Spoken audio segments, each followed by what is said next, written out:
PCN is brought to you in part by the following underwriters.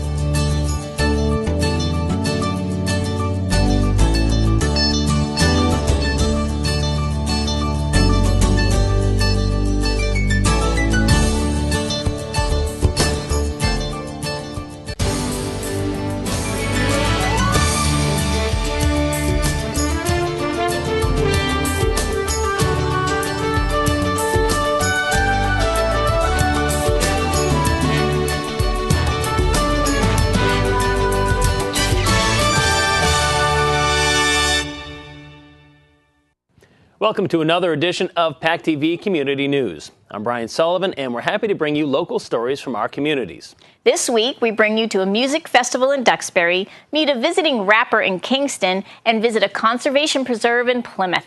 Our health and wellness segment brings us back to healthy appetites in Plymouth, and Pembroke's town administrator visits us right here on set. We get an update on the school roof project in Pembroke, and we'll begin with an inspiring story on a playground in Kingston. When local Kingston mom Mary McKinnon went to pick up her son from day camp at the Kingston Intermediate School last summer, she realized that the kids weren't allowed to play on the playground due to some safety violations. This pushed Mrs. McKinnon to get the wheels in motion for funds to not only fix the playground, but to expand on it as well. PCN went to the school to get the full story.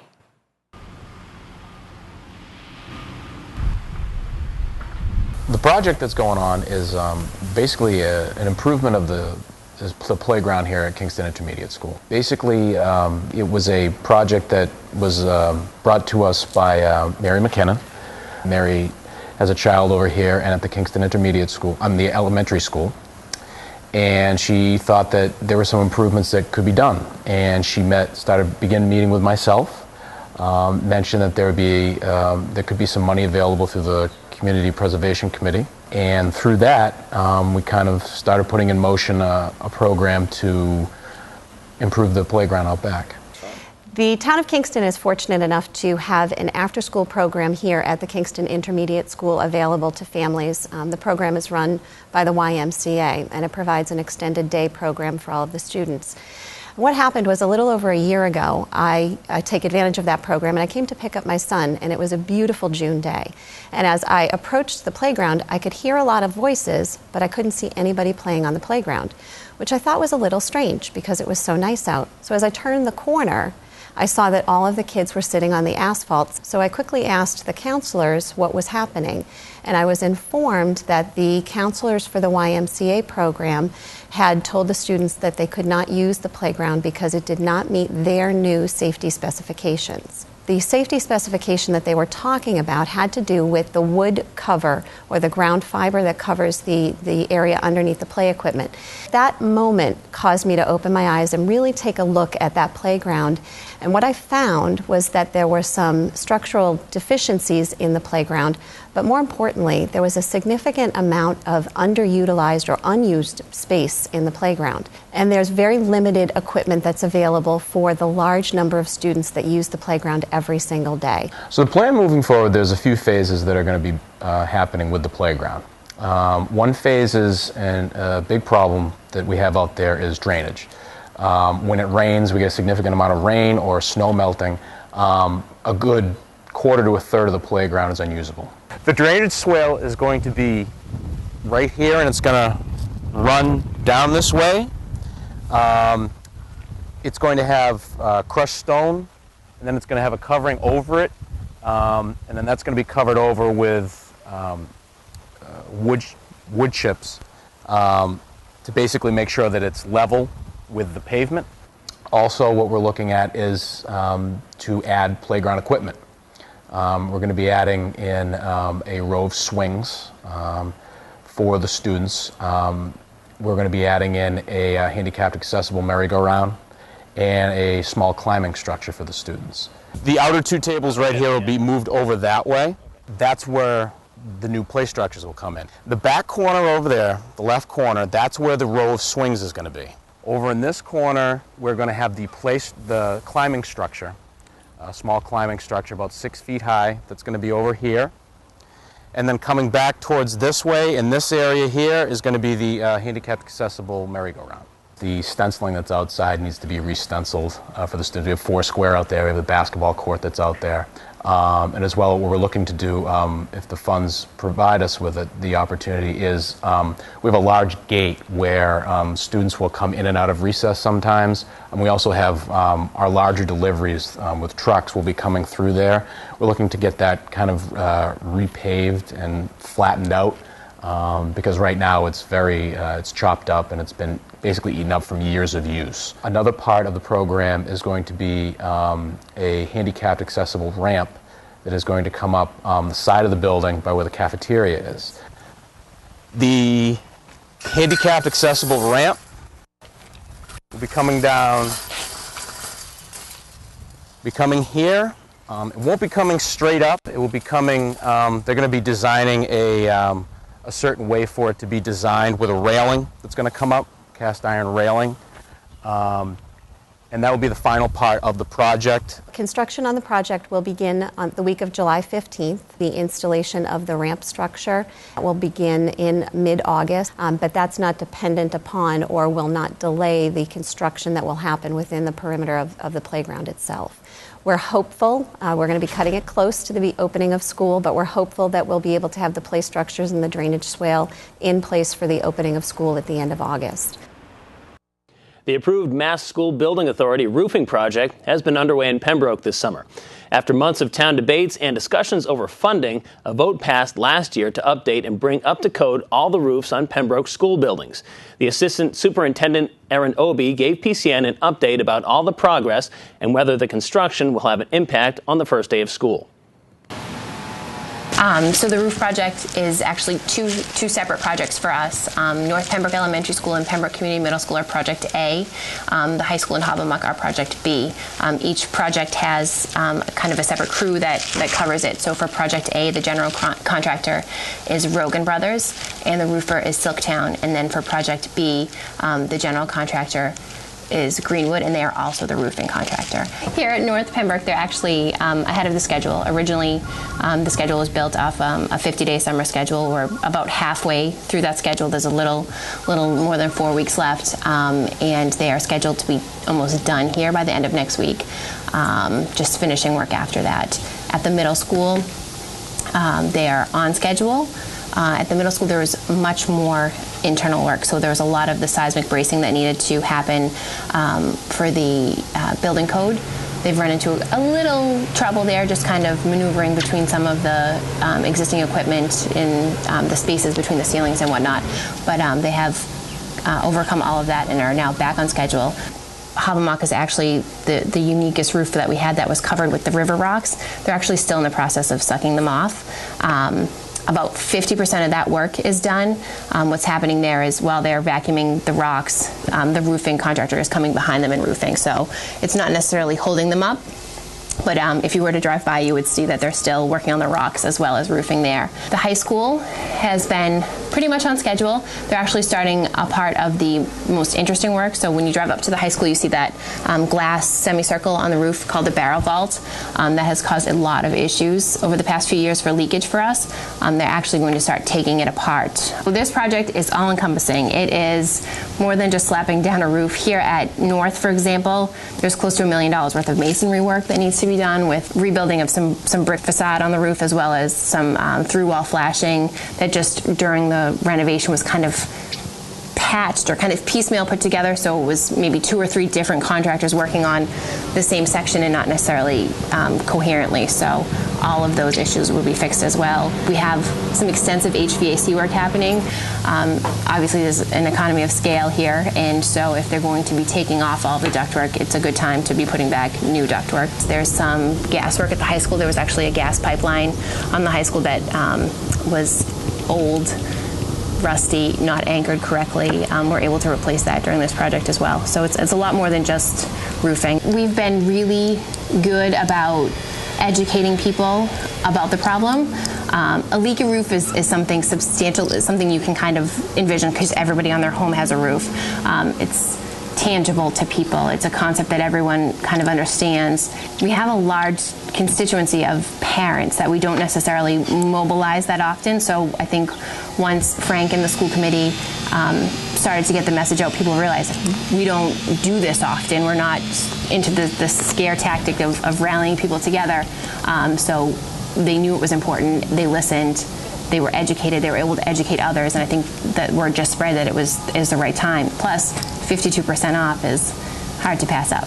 So the MSBA is actually changing its focus in the future to technology. So not to sound dire, but it is kind of a once-in-a-lifetime opportunity for us to get it at this rate. Either way, we're going to need new roofs, so now is the time for us. I have been here, this is my 5th year, and when I got here, everyone was telling me we needed new roofs then. And then we've had some really crazy winters with huge snow loads that have just kind of compounded the problem. The Wildlands Trust has been around for over 40 years and protects more land in Plymouth than any other town, 1,500 acres. PCN traveled off the beaten path to the Halfway Pond Conservation Area to soak in all the natural sights and sounds.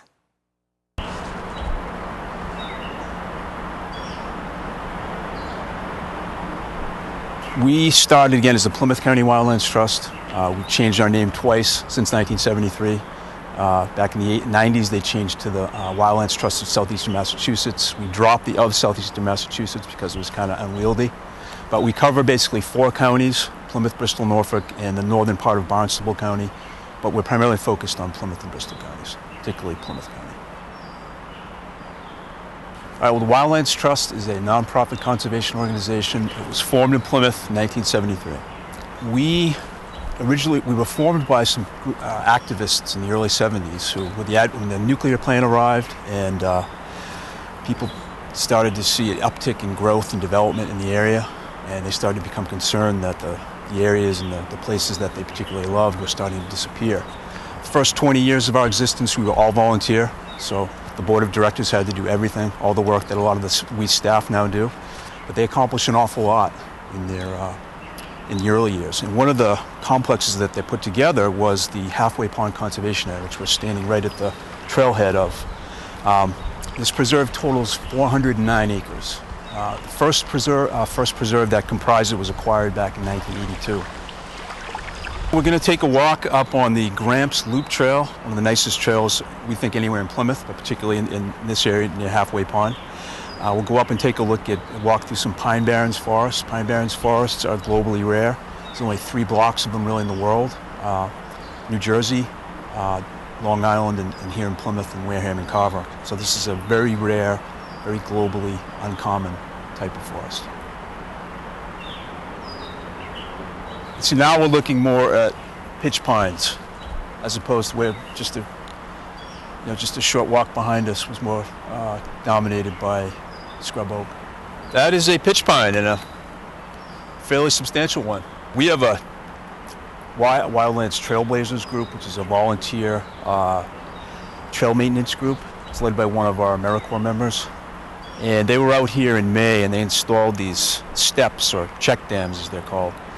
And basically the purpose of which is to stop the trail tread from eroding.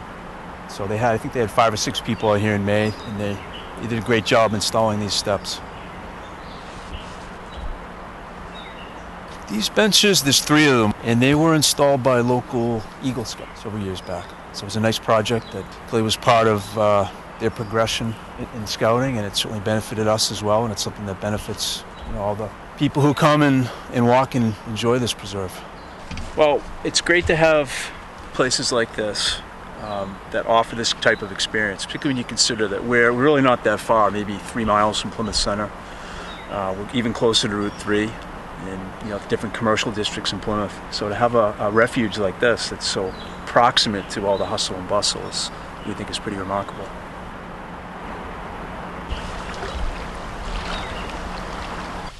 The South Shore Conservatory wrapped up its 9th annual 2-week-long music festival last month with its signature Family Fun Day event. The festival included world-renowned musicians, incredible recitals, and masterclasses. The Family Day brought a unique twist this year, which included a local best-selling children's author.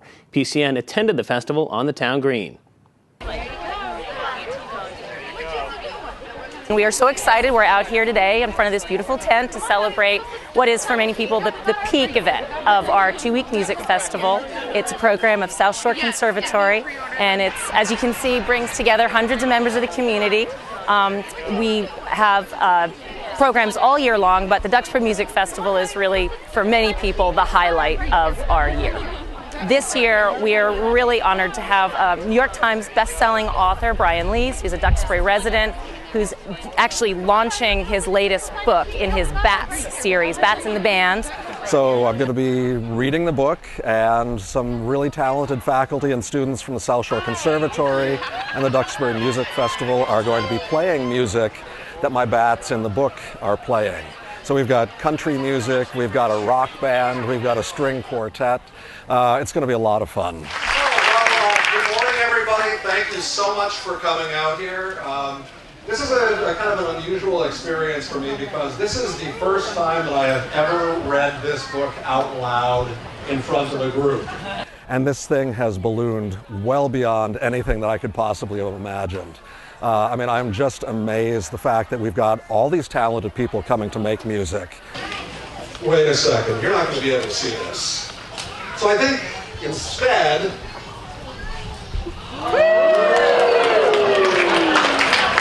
I might read from that. So we have a very nice big book here, and in hibernation, we rest asleep through icy months of storm, still, huddled together and waiting for weather to warm.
So for me, you know, as any author, to see something that you've done blown up into something different is just an amazing experience.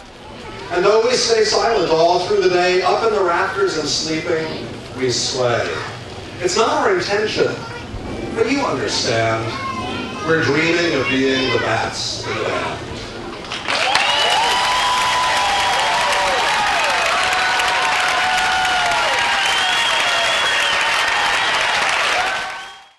Silver Lake Regional Middle School had an interesting and inspirational visitor come to the school to speak to the kids in a way perhaps only they could understand. PCN brings you the story. Yeah, it's obvious that I'm ill. Yeah. Let me check what I have right here. Yeah, okay, I got 6 people. First I thought it was 5. I asked for 5 people. That means somebody lied. Look, I only needed 5, but that's okay. I see S-H-R-E, of course, to the K, and that's Shrek. Of course, like, what the heck is that? It's written all full like graffiti, in fact. Like, somebody must... So I'm here at Silver Lake Regional Middle School. I've showed up today to rap and to also talk about hip-hop culture and to talk about the other side of what I do, the professor side of Professor Lyrical. I can name for you the amount of rappers that are, first of all, that are broke, that are not in the industry anymore, that are not who they are portraying to be. They're not shooting anybody. Like, they're not out killing anybody. They're not pimping these hoes and tricking out their rides.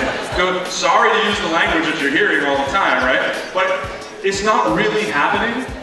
I feel it's my responsibility to try to tell you that it's make-believe. It's make-believe. Most rappers are broke because they're busy trying to battle each other and not forming together networks of people that are working together as a team to try to make a movement happen. Difference is cool. Diversity is cool. Like, there's nothing more cool. We look at biology.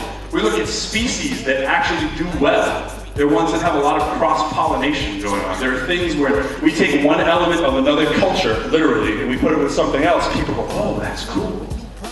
I like that. Same thing with your career choices. I teach full-time in a freshman cohort called Foundation Year at Northeastern. So I teach mathematics. So clearly I'm about STEM sciences and getting better STEM degree attainment from the kids, especially kids that are marginalized from the population. And I teach in an inner city school district, and dealing with the population that is informed by hip hop culture. But hip hop is a global phenomenon. It's not for just people from the inner city. It's everywhere around the country. Pretty much hip hop around the world. You find a major city, it's there. So for me, hip hop is definitely a tool that opens people up to more important and meaningful things that are needed in the workforce and in society in general. You kind of want one, but why should I give you one? Are you gonna freestyle, rip around right off the side of your tongue? Flipping and ripping and shovel, nobody gets ever been it. The keep with the lyrical speed, yes indeed, lyrical, got what you need, read. My book, please, take it cause I have one. So my message is using hip hop culture to try to grab kids' excitement level about other things they may not have been previously excited about, like science, technology, engineering, mathematics. The most sick with it flows that's so intricate, unlimited potential on instrumentals and instruments. My determination, the dedication and discipline, the focus never left, just the records get more intelligent. Growth exponential, the most exceptional specimen, the mental and the physical, both reflections of excellence. True credentials, so influential and relevant. I choose to be respected, do business as a gentleman. See, my profession is professional lyricist, professor lyrical, international appearances, a paid panelist, teacher, lecturer, analyst who nearly every weekend is speaking at different campuses. See, my advantage is understanding percentages, represent myself with a bachelor's at management, a few assistants with true persistence. I channel it to truly be successful and still essentially handle it. Lyrical. Our health and wellness segment takes us back to Plymouth's Healthy Appetites to learn some tips for dealing with Alzheimer's.